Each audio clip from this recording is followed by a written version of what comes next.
Hey there, guys. This is Flamsaron, aka YouTube's Tasuke, and kind of a blast from the past, but also not.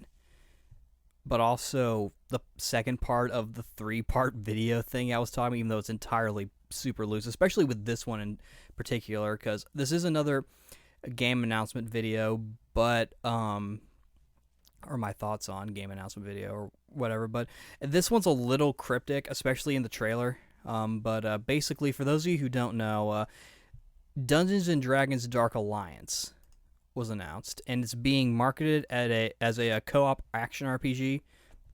And it's the reason why I'm kind of including this game under the trilogy, if you will, of isometric ARPGs, because for those of you who know the genre as well as know Dungeons and Dragons games, know that the Dark Alliance games were sort of like the other big ones besides Champions of North for the PS2. Of course, the Dark Alliance was a multi-platform, I believe, but at the time it was called Baldur's Gate Dark Alliance, and here it's just Dungeons and Dragons Dark Alliance. So it's seemingly a reboot. And of course, I imagine there's someone who's all like, "Oh, you idiot! Don't you know in the lore this was called the Dark Alliance?" And it's like, I suppose. But you could say this is kind of a reboot, I think, and I think they're kind of think of doing it that way. But they're calling it a co-op action RPG, which I find pretty interesting. This was announced at the Game Awards, and again, like the last one, there'll be a link in the description to the Gematsu article for those who want to kind of read further. But I'm kind of interested in this because, again, I wasn't too big on Dark Alliance, but I did like the gameplay of it, and that one you could jump, which was nice. But also, the Dark Alliance engine was also the engine that Snowblind Studios used for Champions of North, so I'm kind of partial to it as well. So, and my interest in Dungeons and Dragons, at least from the world, has sort of been expanding a little bit. I've actually been getting a little bit of experience in the tabletop RPG world because for those of you who don't follow my buddy Stan or the podcast crew or anything like that, I've been taking part in sort of like a Power Rangers themed tabletop RPG campaign called Power Rangers Cosmic Roar.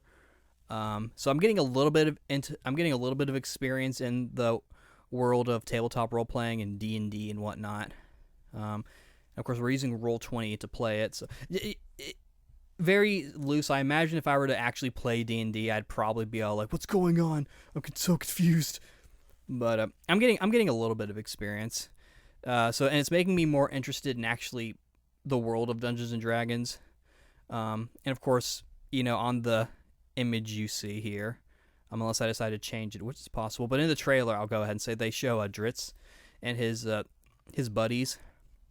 The trailer is actually kind of weird because it shows a lot of first-person combat, and then they show like the reverse first-person combat where they show you like Dritz and like their faces, but like the way the camera is angled, you can tell it's like the opposite side of the first person, which was kind of weird, and that made me sort of a little nervous. It's pre-rendered stuff, I'm pretty sure. And I think it's made to look sort of stylized. Based on the trailer, it seems like it's probably going to take place around Icewind Dale, and that's probably part of the reason why they changed the title to Dungeons and Dragons Dark Alliance instead of Baldur's Gate Dark Alliance 3. Because one, I don't even think it's meant to be Dark Alliance 3, and two, with Baldur's Gate 3 coming out, they probably wanted to sort of distance this from that game. They don't want to like create some sort of like cross competition within or internal competition within the franchise. But the tagline on Gematsu, the subtitle is "Battle Iconic Monsters from Dungeons and Dragons," which makes it almost sound like it's sort of like a Dungeons and Dragons tie-in game. Like this game's marketing seems to be very confusing. It does say you can play locally or online. So that does kind of make it seem like it's probably going to be the isometric thing. I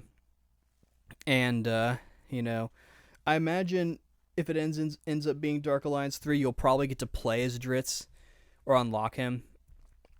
Which, if that's the case, he's going to be pretty beefy because they'll probably put him at like level 20 and he'll be able to like steam steamroll everyone else. Um, though, like what I said with the Diablo 4 video, I kind of hope that in this game you get to make your own character. In the previous Dark Alliance games, you got to pick a character, and I think you got to name them. And you get to pick their skills and give them different equipment and stuff, but you couldn't actually make the character. Here I kind of hope you do. And I feel like with a Dungeons and Dragons game, I feel like letting you make your own character is pretty important, especially those who actually play Dungeons and Dragons and kind of have their established characters. I was kind of low-key working on a potential D&D character. I'm mainly making the miniature of him because I was playing around with a certain archetype character, just to kind of play around with. And if I can end up making this character in this game, that'd be really cool. I know I can make him in Champions Return to Arms because he's a lion guy. I'll go ahead and say he's a lion guy. He's a lion monk, and he uses a staff. But sometimes he can use like one of those long two-handed mace or flail things or hammers, or really the mace. Because the hammer, I feel like, is almost more like the approach to it's kind of different. But yeah, the trailer is a little confusing. I think they do show what looks like actual gameplay. Like at the end, it's meant to be sort of like a quick teaser with the intense tightening up music. So I suspect at the very least, I actually think there's a chance this game might not be isometric, which would be a little disappointing, but at the same time, like I said in the Diablo 4 video, I feel like even though I really like the genre, and quite frankly, I think an isometric action RPG like Champions of North is perfect for Dungeons and Dragons. I think that's perfect. And it made me really excited for Sword Coast Legends, but that auto attack, but here it's a little, again, it's really just sort of a little misleading, I think, because one, they're just calling it Dark Alliance. So as far as we know, again, I'm not too well versed in the lore of D&D. I did review and have read the graphic novels of the first 3 Driss books, and I started reading the other omnibus, which includes 4, 5, and 6. So Crystal Shard, Halfling's Gem, and then Streams of Silver, I believe. And I also have the book. I actually just got Timeless, or not just got Timeless, but I bought it at Walmart, and I'm thinking, oh well, I can read that. And I actually need to get one of the. I think I'm missing Halfling's Gem or Streams of Silver. I have to look, because I was actually collecting the novels, because I was kind of getting into. I was sort of getting into D&D a little bit, or like the lore and world of it, but then I realized, well, I don't really like reading that much, which is funny because now if you listen to the podcast, I've kind of gotten more into reading actual books. I read Kizumonogatari, which I already reviewed on the podcast way back when. I've been reading the Strawberry Panic Light novel, so But yeah, so I know a little bit about really Driss stores. I recognized all the characters, like Canterbury, who ends up being his wife. Wolfgar, I think his name is. Who's the? I think at the point where I'm at, because I'm still reading Crystal Shard, I just kind of got to where he sort of joined the crew, and he's helping out the dwarf blacksmith guy, and he's learning the trade, and he's kind of becoming friends with everybody. And then of course so I recognize at least these characters, but of course it's a little again, it's kind of misleading. It almost seems like that you're going to get to play as these 4 characters, which I would not be surprised if that's the case. Because even though these are sort of the poster boy these are the poster characters, I feel like if you could make your own character, they would have maybe shown that in some way. Between the two, Diablo 4 and Dark Alliance, this one seems to have the least amount of info. I might have to look and see if there's anything more that I'm missing. But yeah, I'm interested in it, but again, I kind of want more information. I kind of want to know. I might actually watch like the trailer again, at least the end part where I think they're showing gameplay.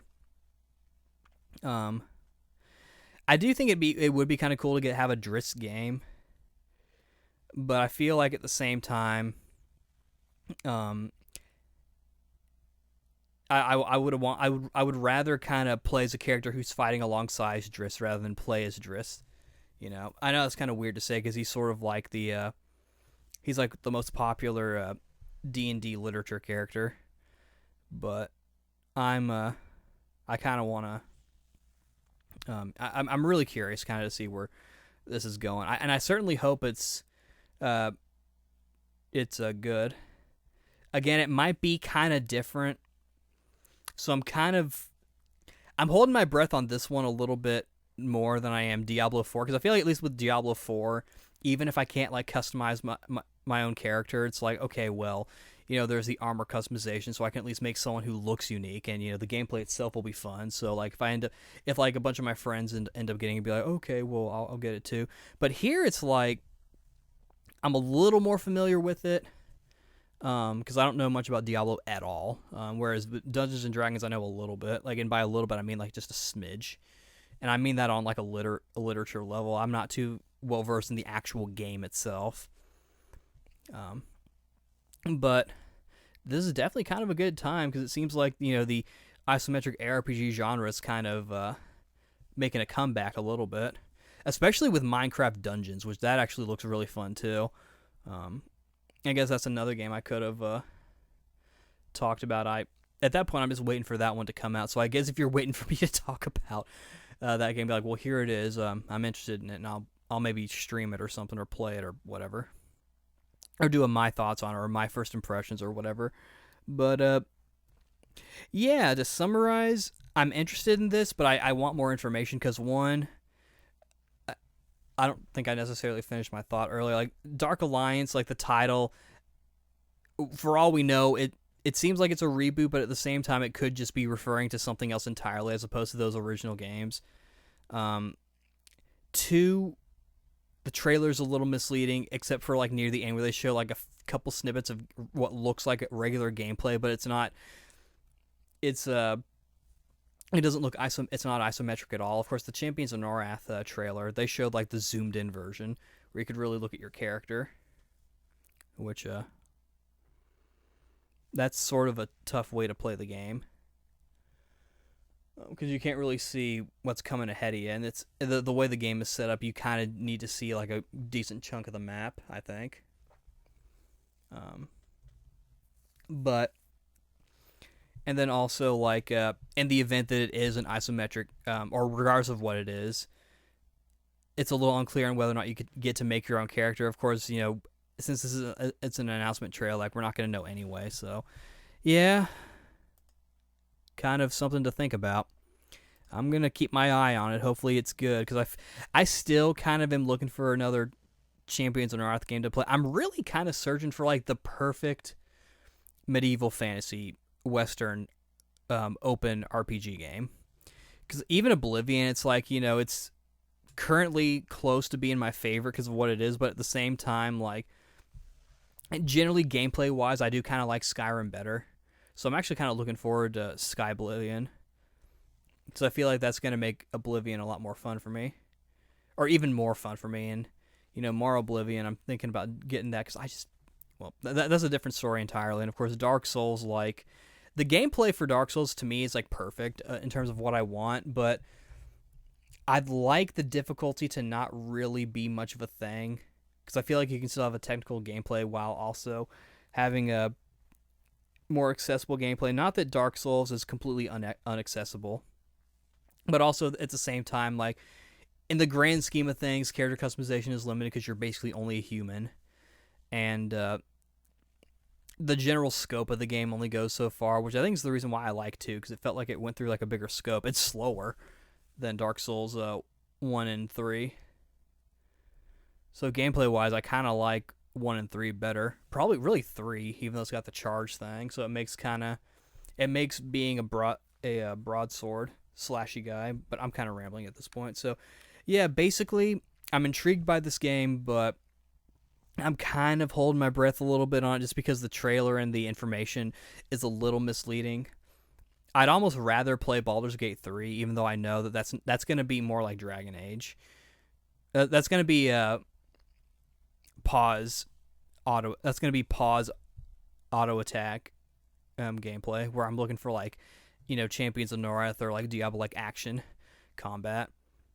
But yeah, who knows? Maybe it'll turn out to be good. And even then, even if it's not sort of like that Dark Alliance 3, it still might be a fun game. So yeah. Um, I will say this though, as well. Since it's seemingly not going to take place in Baldur's Gate, I do hope we get more of like a bigger scope of the world. It might just be Icewind Dale, but if we can go to like Menzo Baranzan and Sword Coast, and even if we can actually go around Baldur's Gate, or even go inside Baldur's Gate for a little bit, or go to fucking Bling Blong State, or no, but yeah. So hopefully it'll give us all what we want. I imagine there are probably some people in the comments who'd be like, "No, I want this." Which, if that's what you want, then cool. Feel free to say so in the comments. But yeah, so that's part 2. Part 3 is going to be an even longer video that I've already recorded. One of a topic that I've already talked about, but there's been some update. As you can tell, there have been some updates in the genre, so you'll just have to kind of wait and see what that video is. But yeah. So thanks for watching, and hopefully this game ends up being good and what we all want. So yeah, this is Flamesron, Nikki Tasuke signing out. See you later.